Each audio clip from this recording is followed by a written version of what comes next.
Assalamualaikum warahmatullahi wabarakatuh.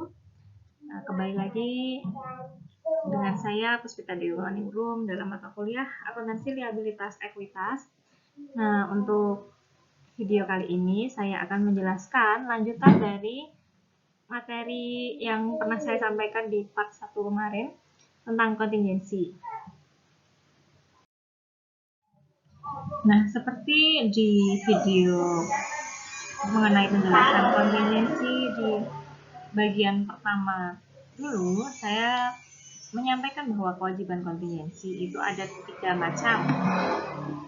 Jadi ada biaya garansi atau jaminan, ada premi atau kupon, dan kewajiban lingkungan.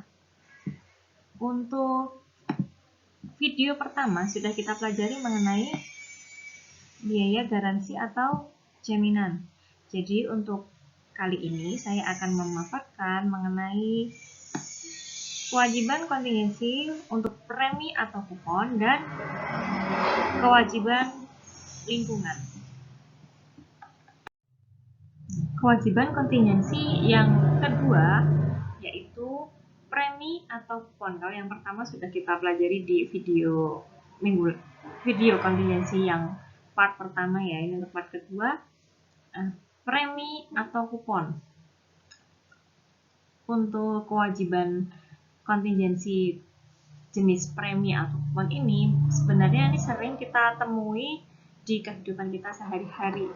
Jadi misalnya kita sering melihat di televisi itu ada iklan suatu produk yang menawarkan produknya beserta dengan hadiah. Nah, hadiah itu misalnya dengan syarat-syarat tertentu, misalnya kita perlu mengumpulkan atau mengirimkan kardusnya atau bungkusnya, mengirimkan kemasannya ke perusahaan tersebut, kemudian kalau dengan jumlah tertentu biasanya misalnya setelah itu nanti kita akan mendapatkan penukaran satu benda kayak gitu misalnya. Sering kita temui sebenarnya seperti itu. Nah, ini biasanya perusahaan menawarkan premi, penawaran kupon, dan rabat. Bisa jadi premi, bisa jadi kupon ataupun rabat. Ini diadakan untuk menstimulasi penjualan, jadi untuk promo penjualan biar produknya itu menarik untuk dibeli. Biasanya orang kadang-kadang kita tanpa sadar gitu ya membeli barang bukan karena kita butuh dengan barangnya, tapi kita tertarik dengan hadiahnya. Kadang-kadang seperti itu ya. Jadi ini sebagai tujuan untuk menstimulasi penjualan agar penjualannya itu meningkat, dan biayanya karena kita di akuntansi ya, tentunya untuk biaya anggarannya kita perlu membuat pencatatannya. Jadi kalau kita mau menyediakan, misalnya kita sebagai produsen ya, kita mau menyediakan hadiah tertentu dengan syarat-syarat tadi, maka kan berarti kita mengeluarkan dana melalui hadiah tersebut dan memperkirakan kira-kira berapa jumlah yang akan kita terima dari penebusan hadiah tersebut misalnya. Dan ini harus dicatat sebagai beban pada periode penjualan. Nah, sebagai ilustrasi, misalnya ada contoh suatu perusahaan, Fluffy Cake Mix Company. Dia menawarkan pelanggannya mangkuk pencampur besar. Jadi dia menjual produk ya. Dia menjual produk di mana kalau mereka memberikan iklan di situ, Fluffy Cake Mix Company itu menawarkan hadiah mangkuk pencampur besar yang anti pecah sebagai penukaran atas 10 tutup kotak. Jadi dia menjual suatu barang dalam bentuk kotak gitu ya. Kemudian ketika misalnya ada si pembeli itu mengembalikan 10 tutup kotak dan menambahkan uang sebesar $0,25, maka mereka akan mendapatkan satu mangkuk pencampur besar. Jadi ketika misalnya saya nih membeli produknya Fluffy Cake Mix Company itu beli 10, nanti saya balikin 10 tutup kotak itu tadi dan ditambah dengan $0,25, nanti akan saya dapatkan mangkuk pencampur besar. Nah, mangkuk pencampur itu harganya Kalau kita bagi Plavix itu membelinya kan sebagai kita harus menyediakan ya mangkok itu. Kita harus punya persediaan mangkok tersebut. Ketika misalnya ada yang menukarkan, bisa kita langsung berikan ke konsumen. Nah, harganya mangkok itu kalau kita beli belanja untuk persediaan kita harganya sebesar $0,75. Dan perusahaan juga mengestimasi bahwa dari penjualan barang kita, barangnya Fluffy Cake Mix Company, itu 60%-nya akan ditebus. Nah, di sini sebagai tambahan informasi bahwa Fluffy itu akhirnya membeli 20.000 mangkuk untuk persediaan. Kemudian di tahun tersebut terjadi penjualan. Kita jualannya jadi Fluffy Cake Mix Company itu dia jual kotak campuran kue. Dan di tahun tersebut terjadi penjualan sebesar $300.000 kotak. Kita sudah berhasil menjual kotak campuran kue di tahun tersebut, tahun 2017, besar 300.000 kotak dengan harga per kotak campuran kue itu $0,8. Kemudian di tahun tersebut itu juga, di tahun 2017 itu juga terjadi penebusan aktual. Jadi ada konsumen yang memang benar-benar melakukan penebusan 10 kotak plus $0,25 itu tadi.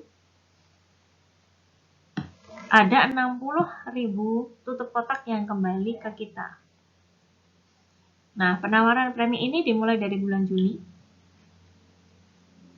Kan kita bisa lihat sekarang bagaimana kita membuat jurnalnya ya. Untuk slide selanjutnya akan saya sampaikan bagaimana kita membuat jurnal dari ilustrasi tersebut.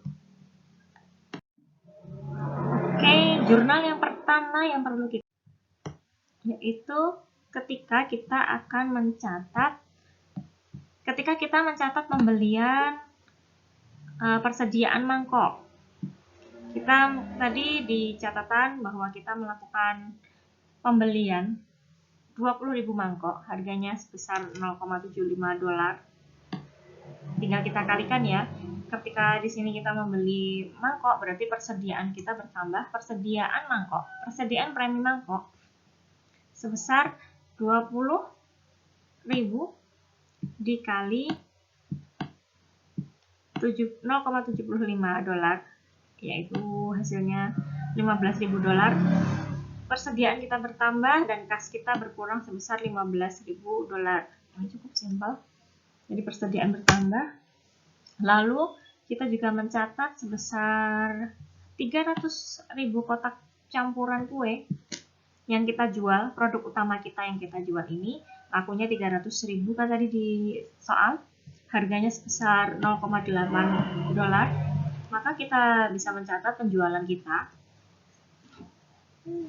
Ada uang masuk ke kas sebesar 300.000 dikali 300.000 ini dikali dengan $0,8, hasilnya 240. Kas kita bertambah sebesar $240.000 dan penjualan kita bertambah di kredit sebesar $240.000. Lalu pencatatan selanjutnya yaitu mengenai terjadinya penebusan aktual tutup kotak kita dengan tambahan $0,25 ya. Penebusan untuk mendapatkan mangkok. Jadi dari konsumen mereka menebus sebanyak 60.000 tutup kotak. Jadi kita jurnal untuk transaksi ini. Di sini yang pertama, karena penebusan itu selain 10 tutup per orang, itu per orang kan juga harus menambahkan sebesar $0,25. Artinya karena di sini ada 60.000 tutup kotak yang kembali, artinya sudah terjadi penebusan sebanyak 60.000 tadi.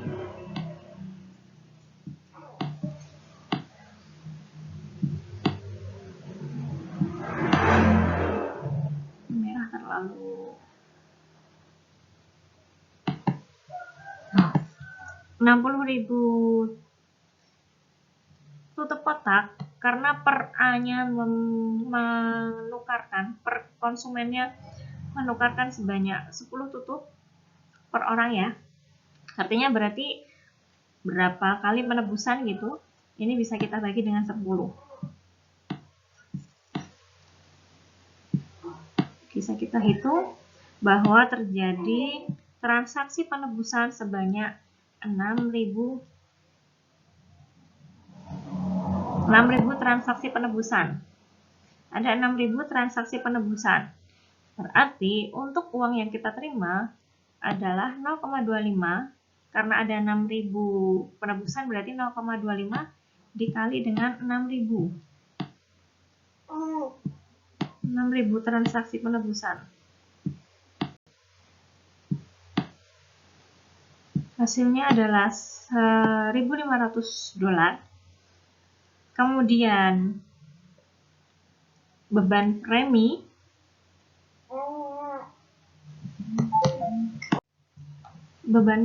ini kita dapatkan dari selisih persediaan premi mangkuk yang sudah kita serahkan ke konsumen dengan dikurangi dengan kas.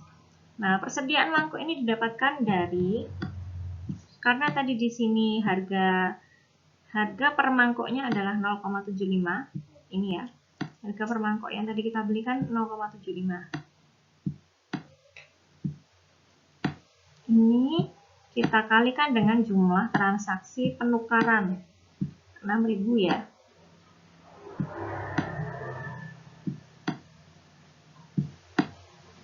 Hasilnya adalah $4.500. Nah, beban preminya itu didapatkan dari 4.500 dikurangi dengan jumlah kas yang kita dapatkan 1.500. Jadi beban preminya adalah $3.000. Nah, itu untuk transaksi pencatatan penebusan aktual sebanyak 60.000 tutup kotak. Nah, selanjutnya untuk jurnal penyesuaian di akhir periode, kita melakukan estimasi kewajiban untuk penawaran premi. Jadi kan tadi kita sudah memperkirakan jumlahnya berapa yang kemungkinan memang konsumen akan menukarkan. Dan kita kurangi dengan tadi perkiraan kita yang sudah kita perkirakan tadi yang akan ditukarkan oleh konsumen, itu kita kurangi dengan kondisi aktual yang sudah terjadi. Nah, untuk mencatat jurnal penyesuaian ini kita lakukan perhitungan terlebih dahulu. Nah, ini di tahun 2017. Di 2017 tadi total penjualannya adalah 300 kan ya. Di tahun 2017 terjadi penjualan sebanyak 300. Padahal di sini tadi kita mengestimasi akan ada 60% dari penjualan itu ditebus, akan ditukarkan oleh konsumen. 60% dikali dengan 300.000, hasilnya adalah 180.000. Kemudian faktanya terjadi penukarannya bukan 180 tapi 60 ya, baru 60 tutup botol yang ditebus. Berarti estimasi penebusan di periode depan di masa depan berarti dari 180, karena baru 60.000 yang ditukarkan, berarti 180 dikurangi 60.000 sebanyak 120. Itu estimasi penebusan di masa depan, perkiraan yang akan kita terima di masa depan, 120.000. Nah, untuk menguangkan atau menominalkan nilai 120.000 tutup yang akan kembali itu, kita bisa hitung.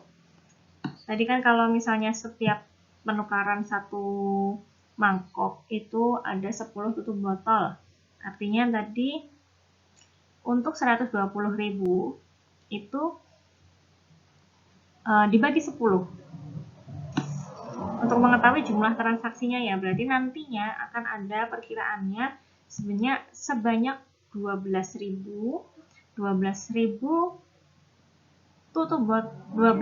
transaksi penukaran di masa depan.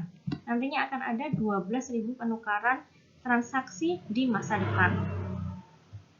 Itu nilainya tidak langsung kita kalikan 0,75. Tidak 12.000 dikali 0,75 itu uang yang akan kita klaim gitu ya. Tapi karena di sini akan ada penukaran atau pengembalian uang sebanyak 0,25. Selain 10 tutup botol kan 0,25 dolar itu akan dibayar oleh konsumen. Artinya kita tidak full sebenarnya, nggak full 0,75 dolar, tapi 0,75 kita kurangi dengan 0,25. Kita kurangi dengan 0,25. Jadi nilai pengkalinya itu bukan 0,75 tapi 0,50 karena 0,25-nya dibayar oleh konsumen. Bisa kita bilang seperti itu ya, 0,25-nya dibayar oleh konsumen. Jadi dari 12.000 penukaran nantinya itu dikalikan dengan 0,50 dolar.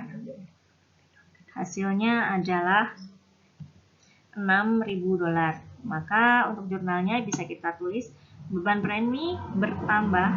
Sudah kita akui ya di penyesuaian karena ini accrual, berarti nanti penyesuaiannya beban premi langsung kita akui sebanyak 6.000 dolar. Dan estimasi, ini nggak ada U-nya ya, estimasi kewajiban untuk premi itu sebanyak 6.000 dolar juga. Oke, untuk selanjutnya yaitu contoh kontingensi yang ketiga mengenai kewajiban lingkungan atau ARO. Jadi misalnya kita punya usaha, adalah usaha di mana kita memanfaatkan sumber daya alam, misalnya batu bara atau minyak, yang kalang minyak gitu kita ambil di laut gitu ya, itu kan lambat laun akan bisa dibilang merusak gitu ya, merusak kondisi alam yang sebelumnya ada gitu. Nah ini kita ada kewajiban lingkungan, kita ada kewajiban bertanggung jawab untuk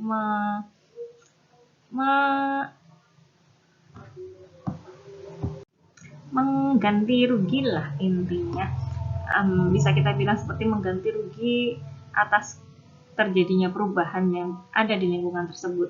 Kita punya kewajiban untuk melakukan sesuatu, melakukan pembayaran terhadap apa yang sudah kita lakukan untuk alam tersebut. Contohnya,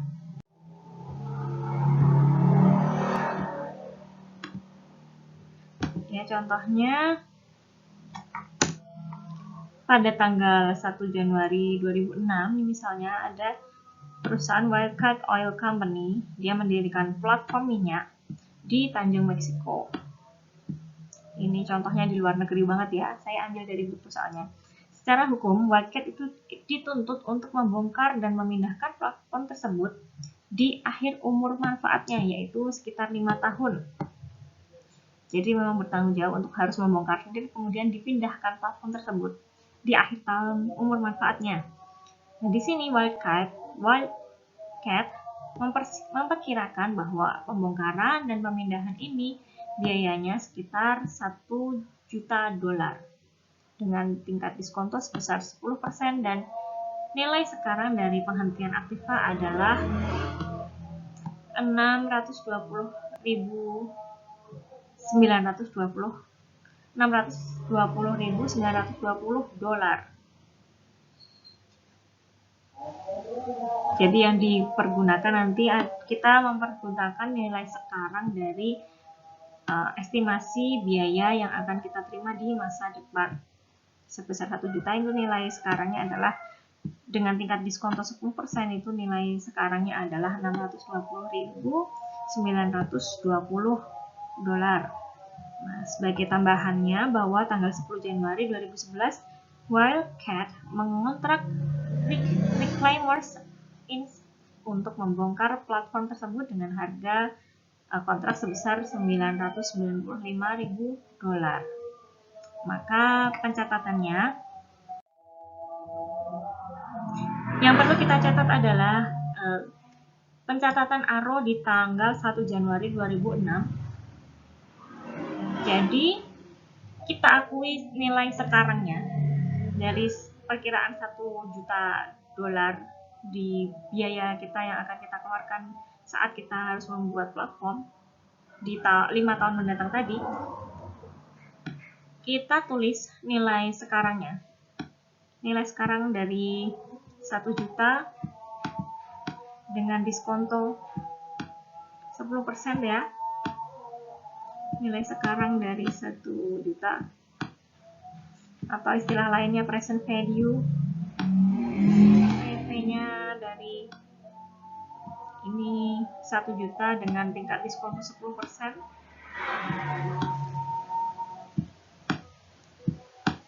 Itu didapatkan dengan sebanyak 620.920. Ini kita bisa lihat